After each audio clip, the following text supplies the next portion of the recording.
Hello. Today we get to read Genesis chapter 39. Now Joseph had been brought down to Egypt, and Potiphar, an officer of Pharaoh, the captain of the guard, an Egyptian, had brought him from the Ishmaelites who had brought him down there. The Lord was with Joseph, and he became a successful man, and he was in the house of his Egyptian master. His master saw that the Lord was with him, and that the Lord caused all that he did to succeed in his hands. So Joseph found favor in his sight and attended him, and he made him overseer of his house and put him in charge of all that he had. From the time that he made him overseer in his house and over all that he had, the Lord blessed the Egyptian's house for Joseph's sake. The blessing of the Lord was on all that he had in house and field. So he left all that he had in Joseph's charge, and because of him, he had no concern about anything but the food he ate. Now Joseph was handsome in form and appearance, and after a time his master's wife cast her eyes on Joseph and said, "Lie with me."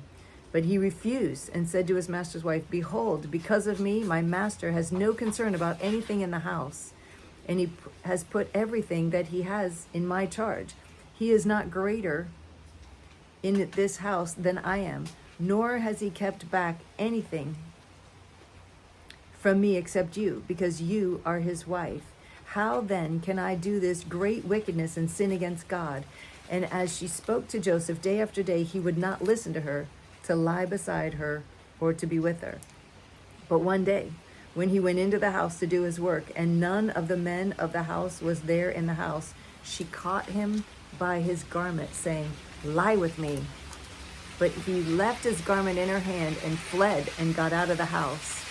And as soon as she saw that he had left his garment in her hand and had fled out of the house, she called to the men of the household and said to them, "See, he has brought among us a Hebrew to laugh at us. He came in to me to lie with me, and I cried out with a loud voice. And as soon as he heard that I lifted up my voice and cried out, he left his garment beside me and fled and got out of the house." Then she laid up his garment by her until his master came home. And she told him the same story, saying, "The Hebrew servant whom you have brought among us came in to me to laugh at me. But as soon as I lifted up my voice and cried, he left his garment beside me and fled out of the house." As soon as his master heard the words that his wife spoke to him, "This is the way your servant treated me," his anger was kindled. And Joseph's master took him and put him into prison, the place where the king's prisoners were confined, and he was there in prison. But the Lord was with Joseph and showed him steadfast love and gave him favor in the sight of the keeper of the prison. And the keeper of the prison put Joseph in charge of all the prisoners who were in the prison. Whatever was done there, he was the one who did it. The keeper of the prison paid no attention to anything that was in Joseph's charge, because the Lord was with him. And whatever he did, the Lord made it succeed. Chapter 40. Sometime after this, the cupbearer of the king of Egypt and his baker committed an offense against their lord, the king of Egypt. And Pharaoh was angry with his two officers, the chief cupbearer and the chief baker. And he put them in custody in the house of the captain of the guard, in the prison where Joseph was confined. The captain of the guard appointed Joseph to be with them, and he attended them. They continued for some time in custody. And one night they both dreamed, the cupbearer and the baker of the king of Egypt, who were confined in the prison, each his own dream, and each dreamed with its own interpretation.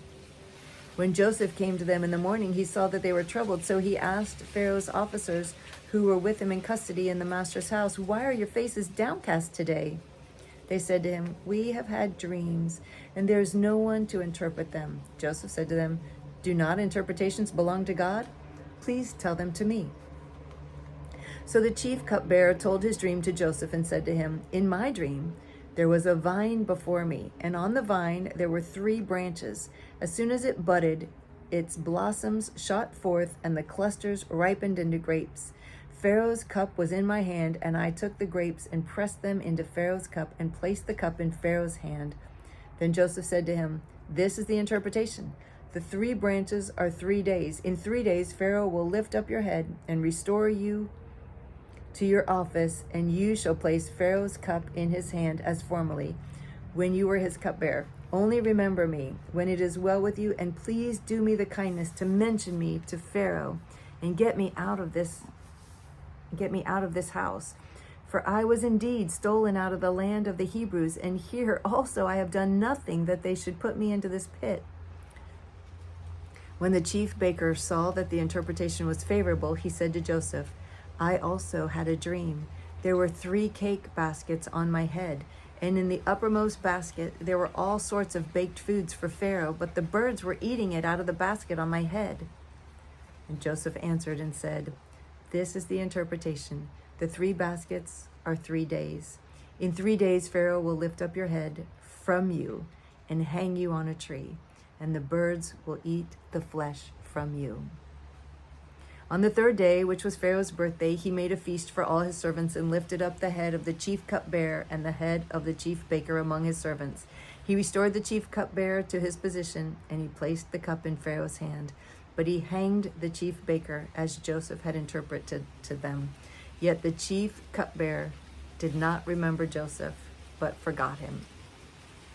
Chapter 41. After 2 whole years, Pharaoh dreamed that he was standing by the Nile, and behold, there came up out of the Nile 7 cows, attractive and plump, and they fed in the reed grass. And behold, 7 other cows, ugly and thin, came up out of the Nile after them, and stood by the other cows on the bank of the Nile. And the ugly thin cows ate up the 7 attractive plump cows.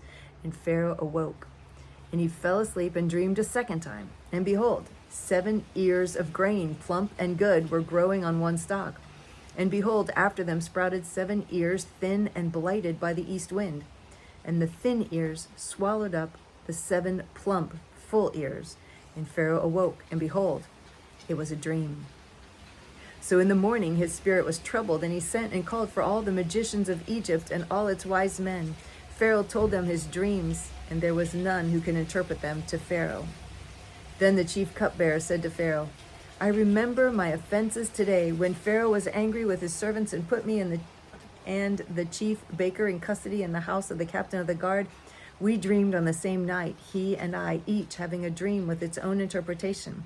A young Hebrew was there with us, a servant of the captain of the guard. When we told him, he interpreted our dreams to us, giving us interpretation to each man according to his dream. And as he interpreted to us, so it came about. I was restored to my office, and the baker was hanged." Then Pharaoh sent and called Joseph, and they quickly brought him out of the pit. And when he had shaved himself and changed his clothes, he came in before Pharaoh.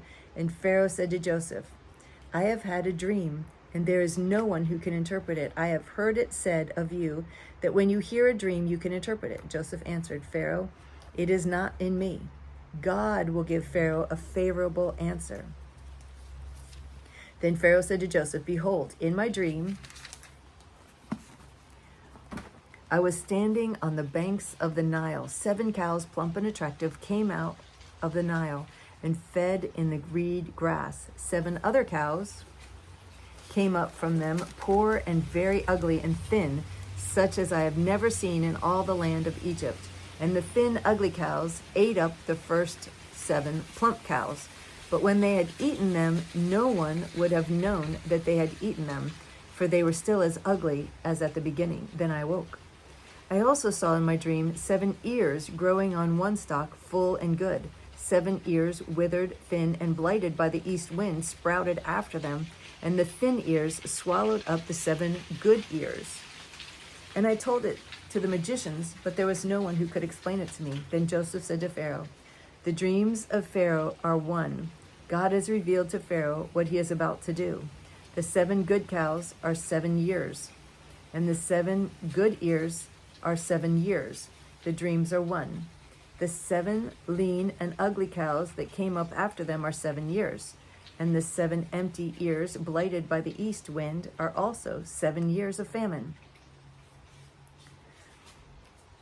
It is as I told Pharaoh. God has shown to Pharaoh what he is about to do. There will come 7 years of great plenty throughout all the land of Egypt, but after them there will arise 7 years of famine, and all the plenty will be forgotten in the land of Egypt.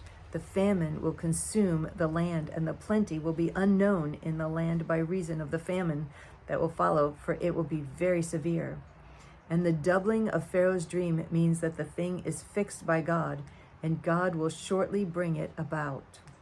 Now, therefore, let Pharaoh select a discerning and wise man and set him over the land of Egypt. Let Pharaoh proceed to appoint overseers over the land and take 1/5 of the produce of the land of Egypt during the 7 plentiful years, and let them gather all the food of these good years that are coming, and store up grain under the authority of Pharaoh for food in the cities, and let them keep it. That food shall be a reserve for the land against the 7 years of famine that are to occur in the land of Egypt, so that the land may not perish through the famine.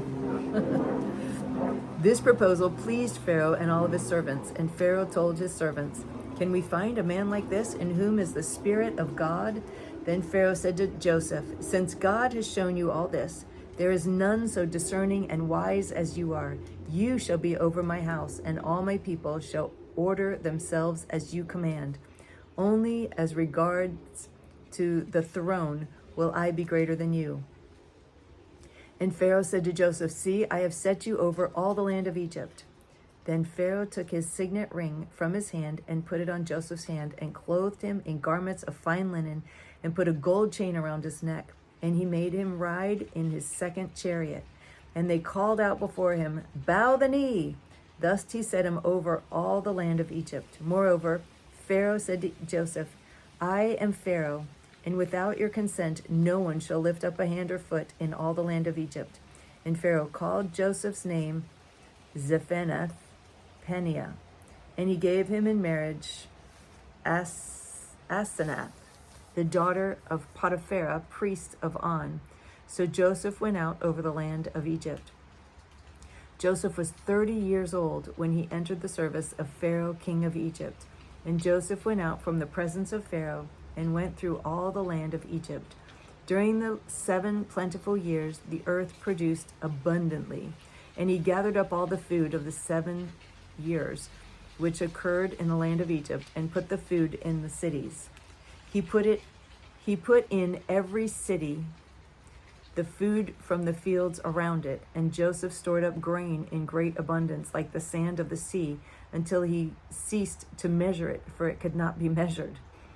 Before the year of famine came, 2 sons were born to Joseph. Asenath, the daughter of Potiphera, son priest of On, bore them to him. Joseph called the name of the firstborn Manasseh, for he said, "God has made me forget all my hardship and all my father's house." The name of the second he called Ephraim, for God has made me fruitful in the land of my affliction. The 7 years of plenty that occurred in the land of Egypt came to an end, and the 7 years of famine began to come, as Joseph had said. There was famine in all lands, but in all the land of Egypt there was bread. When all the land of Egypt was famished, the people cried to Pharaoh for bread. Pharaoh said to all the Egyptians, "Go to Joseph. What he says to you, do." So when the famine had spread over all the land, Joseph opened all the storehouses and sold to the Egyptians, for the famine was severe in the land of Egypt. Moreover, all the earth came to Egypt, to Joseph, to buy grain, because the famine was severe over all the earth. Okay, so we know what's coming tomorrow, don't we? Tomorrow is good. I mean, this has been good. He just interpreted dreams. Just got lied about, went to jail, and instead of sitting there and complaining in jail, he served. He served in jail. He served the prison guard, and he served all the other prisoners. And when it was his time, he was ready. He had a good heart. He had a good attitude. He was ready to serve the Pharaoh. And he did well. He did well. He was promoted to the top position in the land. So tomorrow we get to see the interpretation of his dreams, or the manifestation of the dreams that he previously had and was made fun of for having, and actually was thrown out of the house for having. So it's good. It's going to be great. Yay. I'm looking forward to reading with you again tomorrow.